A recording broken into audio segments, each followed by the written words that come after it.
बाबरी मस्जिद शहीद हुई थी, मुसलमान जिनसे अपने आप को घायल महसूस कर रहा था, फ्रस्ट्रेट था, उस समय एक दूध बेचने ने आवाज दिया कि मुसलमानों तुम्हारे साथ जुल्म हो रहा है, मेरे साथ आओ, मैं तुम्हारे साथ इंसाफ करूंगा। मुसलमानों ने दिमाग से काम न लेकर के उसी जज्बात में उसको वोट दिया। एक मर्तबा नहीं, तीन मर्तबा सरकार बनाई मुलायम सिंह की, और चौथी मर्तबा उसकी औलाद अखिलेश यादव की बनाई।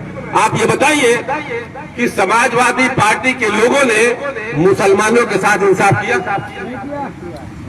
यादवों को छोड़ करके कुर्मियों के साथ इंसाफ किया, राजभरों के साथ इंसाफ किया?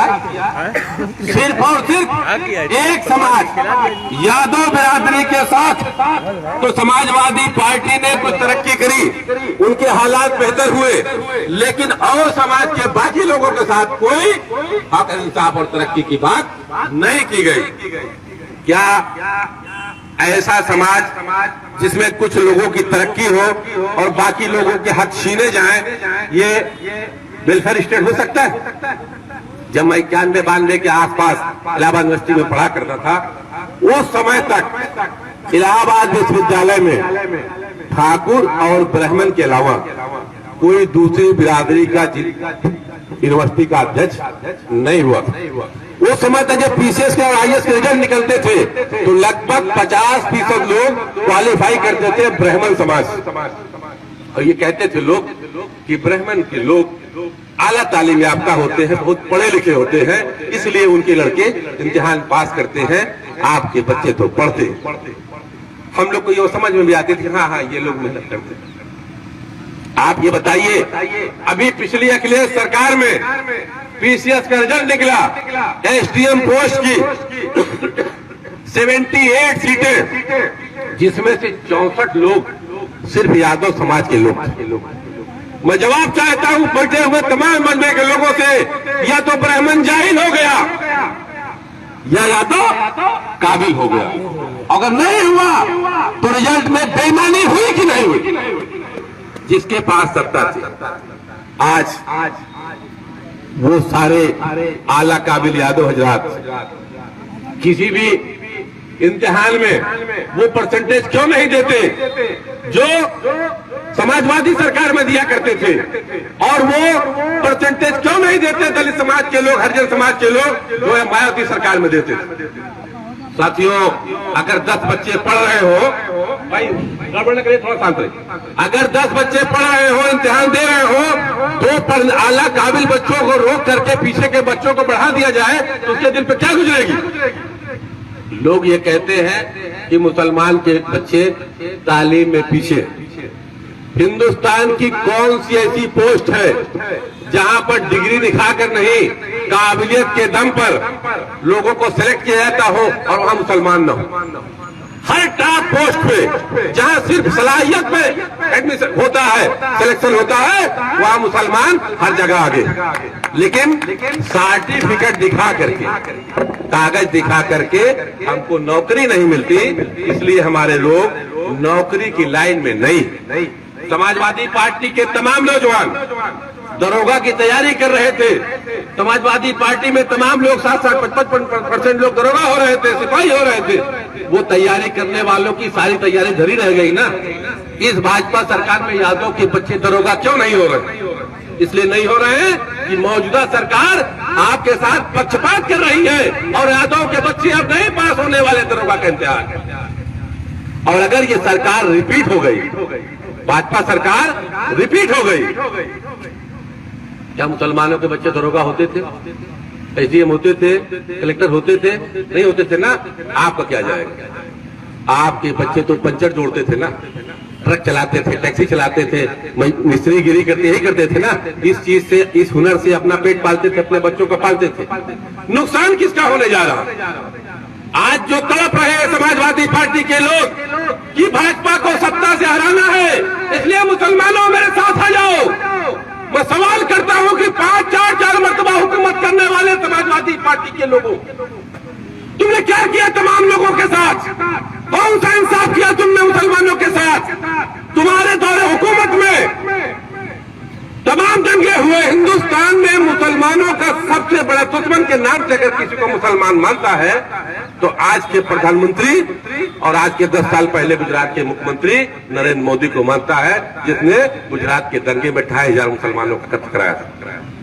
साथियों, ये बताइए कि अभी उत्तर गुजरात की मोदी सरकार क्या मुसलमानों ने जिताने में सहयोग किया था? अपनी पूरी ताकत लगाई थी, थोड़ा भाई जगह, अपनी पूरी ताकत लगाई थी उसको हराने में, लगाई थी ना भाई, फिर भी वो जीत के आई थी। उस सरकार बनाने में आपका कोई सहयोग नहीं थी। उत्तर प्रदेश में मुल्ला मुलायम सिंह की सरकार बनाने में खून पसीने से लेकर दौलत तक लगाने वाला मुसलमान और अखिलेश जिस कुर्सी पर बैठे थे उस कुर्सी पर पहुंचाने वाला मुसलमान। उस दौर इक़्तिदार में मुजफ्फरनगर में एक दंगा हुआ जिसमें 3,000 मुसलमान कत्ल कर दिया गया, 3,000 मुसलमान कत्ल कर दिया गया और 5,000 मुसलमान आज भी दोबारा अपनी उस बस्ती में आबाद नहीं हो पाया। बताइए, मुसलमानों का बड़ा कातिल मोदी था या अखिलेश? आज भाजपा सरकार में 146 मुसलमानों का सड़कों के ऊपर लोगों ने गोश्त के नाम पर, मॉब लिंचिंग के नाम पर भीड़ के बीच में मार मार के मार डाला, जुल्म किया। जुल्म भाजपा ने भी किया, जुल्म सपा ने भी किया और जुल्म कांग्रेस ने भी किया। क्या हमारी आपकी इस पसमंदगी, इस पिछड़ेपन, इस हालात के जिम्मेदार सपा के लोग हैं, भाजपा के लोग हैं, कांग्रेस के लोग हैं या हम खुद हैं?